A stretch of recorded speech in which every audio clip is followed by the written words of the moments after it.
오늘 본문에 이런 질문을 던진 사람이 나옵니다. 바로 모세입니다. 모세가 미디안 광야에서 평화롭게 목동 생활을 40년 동안 했습니다. 나이 8에 하나님이 모세를 불렀어요. 그리고 모세가 이집트로 귀환을 했습니다.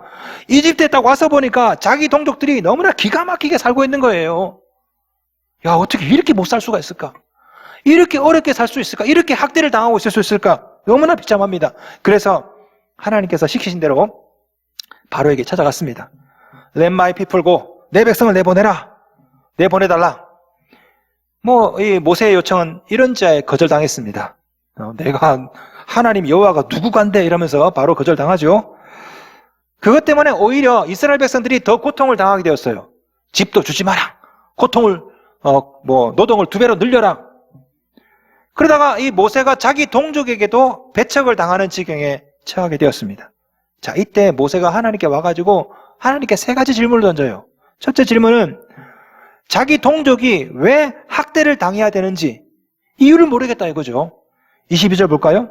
5장 22절.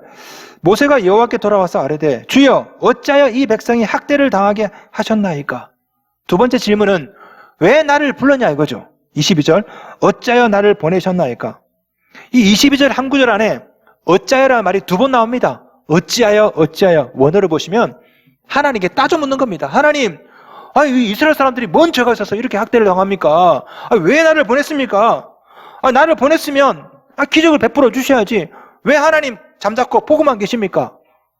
22절을 현대어 성경으로 읽어드리겠습니다. 들어보세요. 주님, 어째서 이 백성이 이토록 고난당하는 것을 그냥 보고만 계십니까? 무엇 때문에 저를 보내셨습니까? 세 번째 질문은요. 하나님 말씀대로 순종했는데 오히려 학대가 더 심해졌다는 거죠. 23절 보세요. 내가 바로에게 들어가서 주의 이름으로 말한 후로부터 그가 이 백성을 더 학대하며 주께서도 주의 백성을 구원하지 아니하시나이다. 현대어 성경으로 읽어드리겠습니다. 제가 바로에게 찾아가 주님의 이름을 말하면서부터 그가 이 백성을 더욱더 짓누르고 있습니다.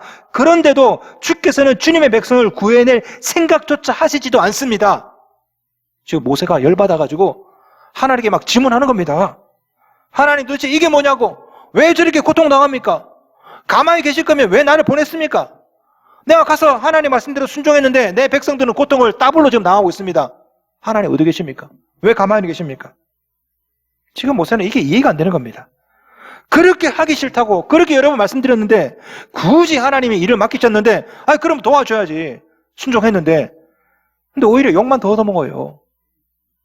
성도 여러분, 여러분 중에 혹시 이런 모세의 질문을 던지는 분 안 계십니까? 도대체 왜 나는 이런 고통을 당해야 되는가? 내 자녀는 왜 이 고난을 당해야 되는가? 도대체 하나님은 무엇을 하고 계시는가? 내가 말씀대로 살았고 기도도 했는데 헌금도 했는데 왜 상황이 더 나빠집니까?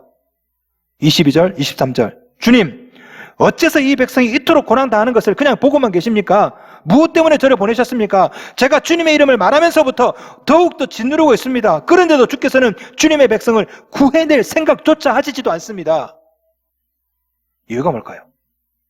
왜 하나님은 우리 가정과 이웃, 민족과 열방 가운데 수많은 사람들이 이렇게 학대를 당하고 있는데 하나님은 구해낼 생각조차도 않고 침묵하고 계시는 걸까? 이 질문에 답하기 전에 여러분이 아셔야 될 것이 한 가지가 있습니다. 그것은 뭐냐면 하나님께서는 반드시 구원하시고 건져주신다라는 거예요. 이 사실을 믿으십시오. 의심하면 안 돼요. 과정은 몰라요. 그러나 결과는 분명히 정해져 있습니다. 반드시 하나님이 구원하십니다. 반드시 건져주세요. 이사야 41장 17절 나 이스라엘 하나님이 그들을 버리지 아니할 것이라.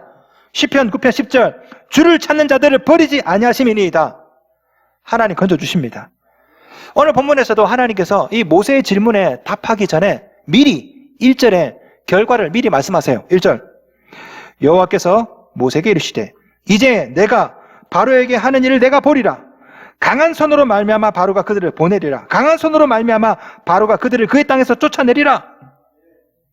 내가 지금 잠자고 있는 것처럼 보이지만 너가 보게 될 거야. 내가 앞으로 뭔 일을 하게 될지. 오늘 본문에 보시면 강한 손으로 말미암아 베아드 하자카. 이 말은 뭐냐면요, 하나님의 권능을 말할 때 이런 표현이 자주 나와요. 성경에 관용어구입니다. 자주 나와요. 하나님의 손, 주님의 손. 손이 나올 때마다 하나님의 권능, 능력, 엘로힘, 전능의 하나님 세트로 항상 같이 나와요. 강한 손을 보게 될 것이다. 전능의 하나님을 너는 체험할 것이다. 같은 말씀을 오늘 이 시간 저를 통해서 여러분에게 고통당하는 열방에게 분명히 말씀하십니다. 이 세상에서 애매하게 고난을 당하고 학대를 받고 그렇다 할지라도 우리 하나님은 택한 자들을 절대 버리지 않습니다. 믿으십니까? 하나님께서 아무것도 안 하시는 것 같지만 반드시 하나님께서 구해 주세요. 초대교회 교인들 보세요. 초대교회 교인들이 원형 경기장에서 사자밥이 되고 십자가로 사형을 당하고 온몸이 화형을 당합니다. 아마 그 중에 어떤 사람은 그랬겠죠. 하나님 뭐 하십니까? 우리가 이렇게 고통당하는데 하나님 어디 계십니까? 그러나 2000년이 지난 지금 우리가 돌아보면요, 우리가 알죠.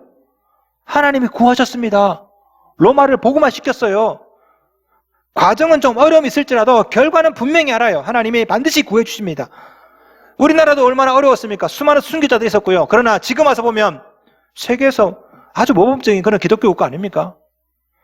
여러분의 자신의 한번 과거도 한번 보세요. 여러분이 과거에 고난 당할 때 있었어요. 고난. 하나님 왜 잠자코 보고만 계세요? 근데 지금 와서 보니까 하나님께서 구해 주셨죠. 제가 목회하면서 많은 교인들이 저한테 상담합니다. 목사님 정말 힘들어요. 올해는 못 견디겠어요. 그러면서 지금까지 잘도 살아있네. 매년마다 말해. 매년마다 죽겠다고 못 살겠다고. 근데 매년마다 살아있네. 하나님은요 반드시 구원하십니다. 억압 가운데 고통당하고 있는 미얀마 형제 자매들, 저는 하나님께서 반드시 보호하시고 건져주시고 구해내시리라 믿습니다. 오늘 본문에 나오는 이스라엘 백성들 보세요. 모세가 하나님께 하나님 왜 가만히 있습니까? 왜 구원하지 않습니까? 우리는 알아요. 이스라엘 백성들이 어떻게 구원받았는지, 홍해를 어떻게 건넜는지, 다른 나라들이 경험하지 못한 하나님을 다 경험하면서 어마무시하게 바다가 쩍 갈라지고 하늘에서 막 먹는 것이 막 내려오고 광야에서 가나안 땅에 들어가지 않습니까? 하나님이 가만히 계시는 것 같아 보여도 결국에는 학대받는 여러분을, 민족과 열방을 반드시 구원해 주십니다. 여러분 모두가 머지않아 보게 될 것이에요. 우리 한번 기대해 봅시다. 미얀마가 어떻게 민주화가 되는지 한번 기대해 봅시다. 한번. 이제 내가 바로에게 하는 일을 내가 보리라. 이제 내가 미얀마를 위해 일하는 것을 내가 보리라. 이제 내가 내 가정을 위해 일하는 것을 내가 보리라. 하나님은 아예 답을 먼저 말해 주셨습니다. 학대받는 자를 외면하지 않으시고 반드시 구원하신다. 이 사실을 의심하면 안 됩니다.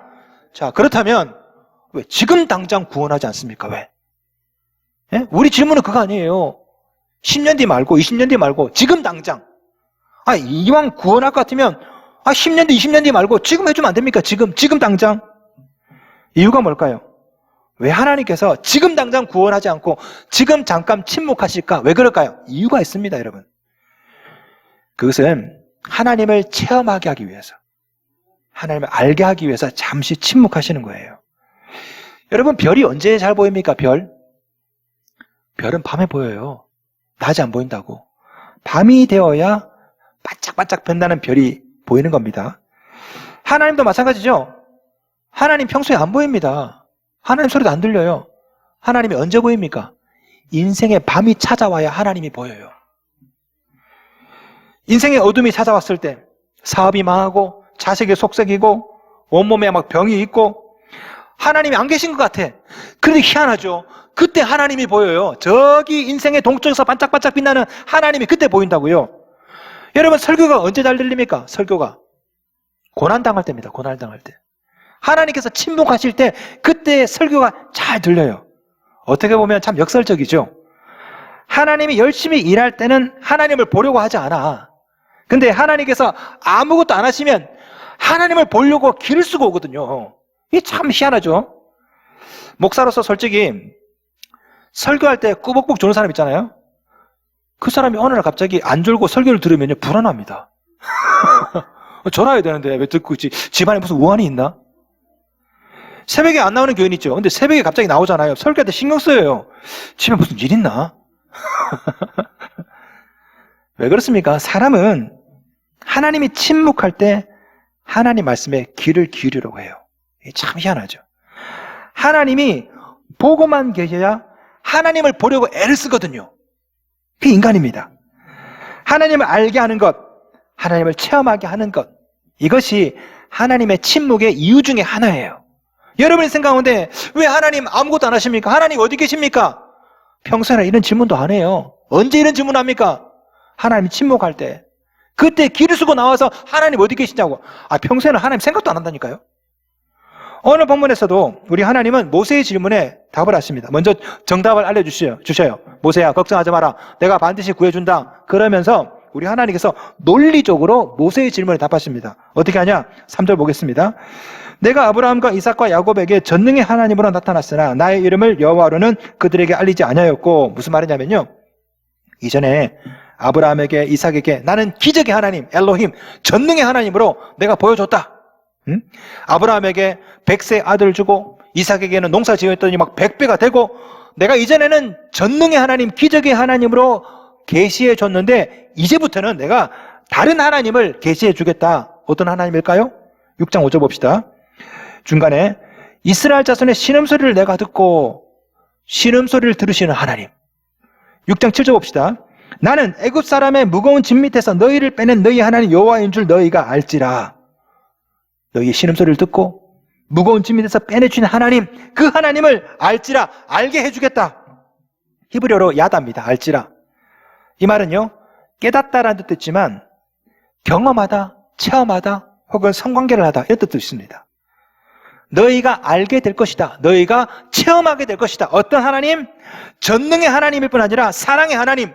신음소리를 듣고 무거운 짐에 대해서 빼내준 하나님, 이 하나님을 네가 알게 될 거야. 바로 여기에 하나님 침묵의 비밀이 있는 것이죠. 하나님은 반드시 구원하십니다. 그러나 그 전에 침묵하신다면, 침묵하시는 것처럼 보인다면 그만한 이유가 있는 거예요. 무슨 이유? 하나님을 알게 하려고. 많은 분들에게 하나님을 언제 만났습니까? 물어보면요, 하나같이 뭐라 말하냐면은 고생한 이야기를 합니다. 아이고 목사님, 제가 옛날에 사업하다 쫄딱 망했는데 그때 하나님 만났대요. 아이고 목사님, 제가 옛날에 암에 걸렸다가 죽을 뻔했는데 그때 하나님 만났대. 하나님 언제 만납니까? 밤에 보인다니까요. 밤에 들린다니까요. 인생의 어둠이 몰려올 때 그때 하나님을 체험하고 하나님을 만나는 거예요. 자, 여러분이 생각하는데 지금 어둠이 찾아왔습니다. 억압이 있고 학대가 있고 고난이 있어요. 하나님 어디 계십니까? 사실은 바로 그때 하나님을 만나라. 이게 하나님의 계획입니다. 심혁주의 소리와 그 소리에 관한 이야기, 기이한 이야기라는 책이 있습니다. 소리와 그 소리에 관한 기이한 이야기, 아주 좋은 책인데요. 이 책에 나오는 중간 부분을 읽어드리겠습니다. 이번은 크리스찬 아니지만 이런 글을 썼어요. 들어보세요. 신이 보기에 너무나 좋은 세상, 완벽한 사회의 조합을 위해서는 누군가 다치거나 아파야 한다.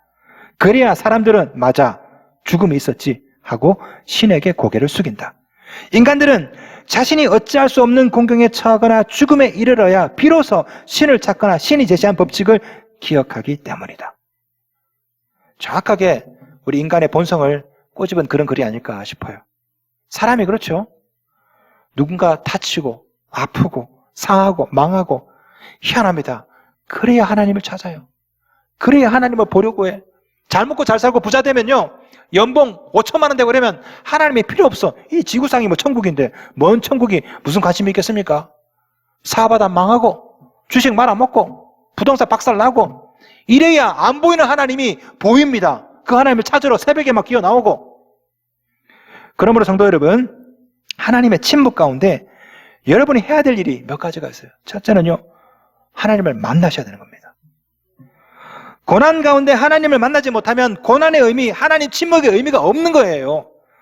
그냥 고난이 생고생이 되는 겁니다. 전문적인 용어로 개고생.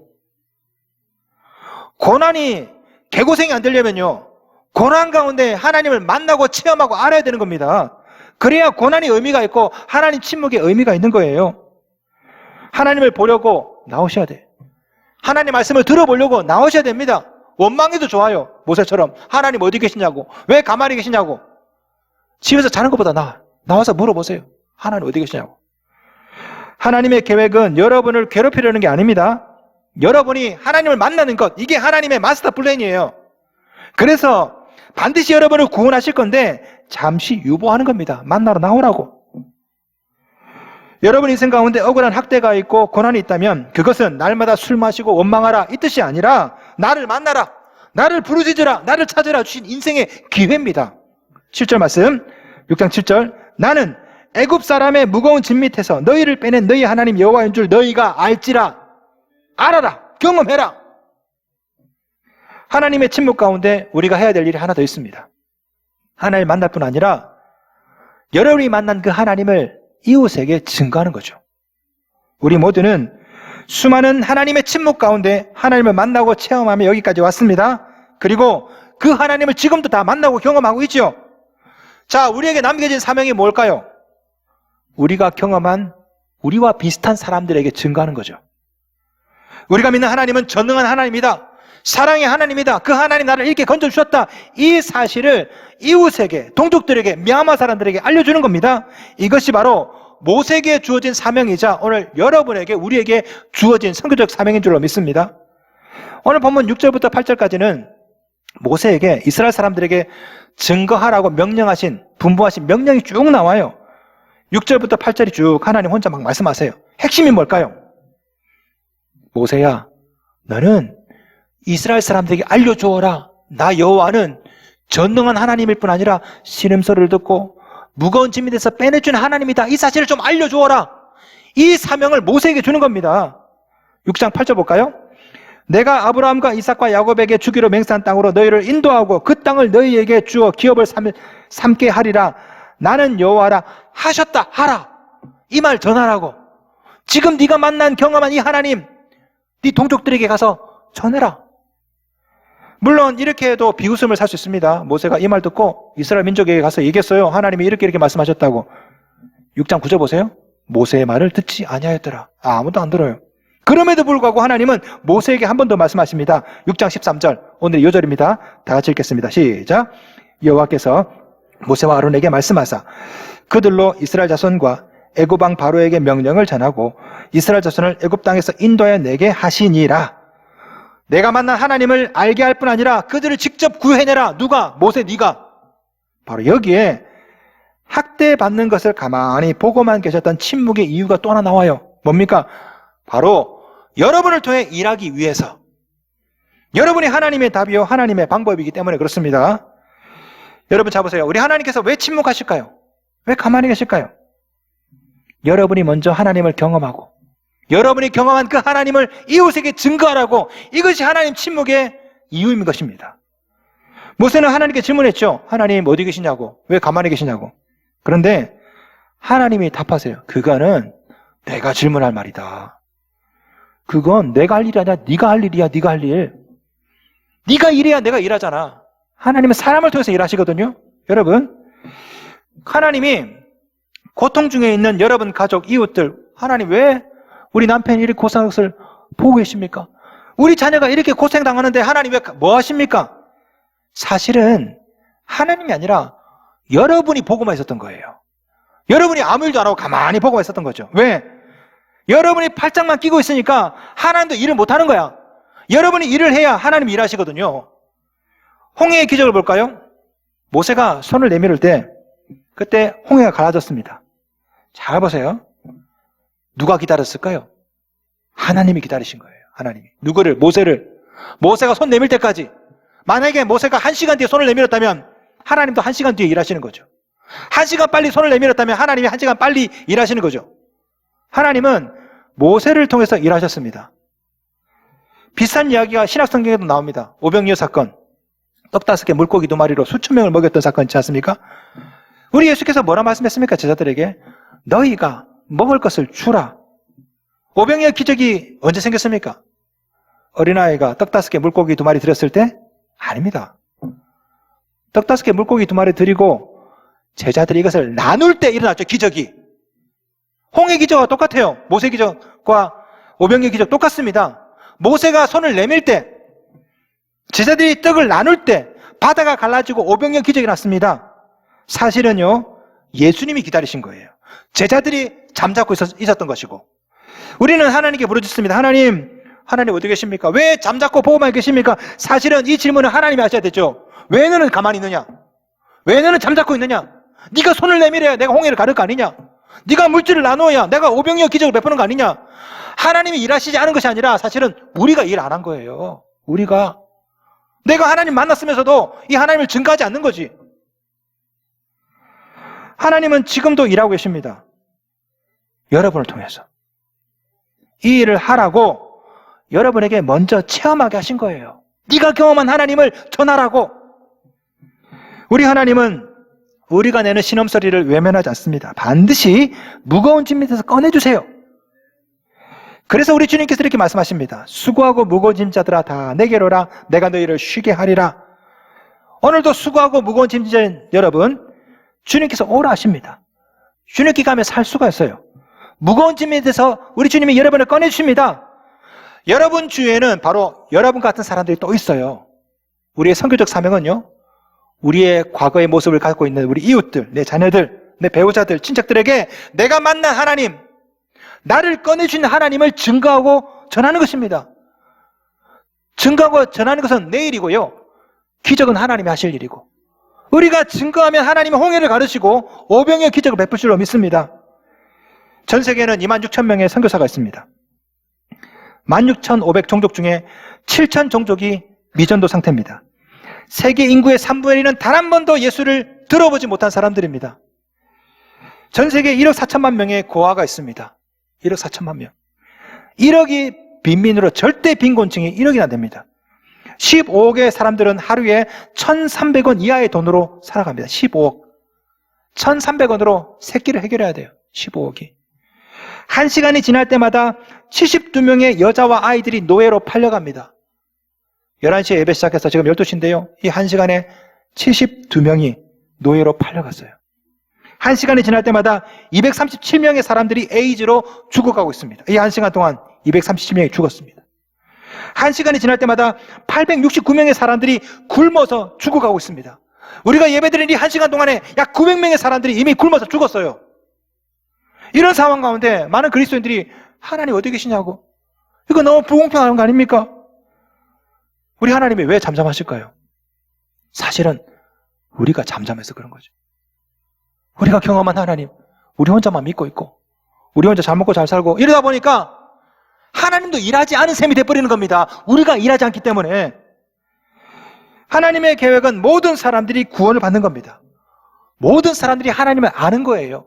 여러분뿐 아니라 여러분 이웃도, 이거 열방에도. 누구를 통해서? 여러분을 통해서. 여러분이 이 시대의 모세입니다. 하나님을 알려주십시오. 여러분이 손을 내밀어야 홍해가 갈라집니다. 여러분이 일하지 않으면, 손을 내밀지 않으면 갈라져야 할 홍해가 갈라지지 않을 수도 있는 거죠. 바로 이 일을 하라고 하나님께서 모세를 만나주셨던 것처럼 여러분을 만나주셨습니다. 네가 경험한 하나님, 네가 만난 하나님을 이웃에게, 억압받고 있는 네 자녀들에게 증거하라. 미얀마에, 아프리카에, 열방에 있는 수많은 사람들에게 증거하라.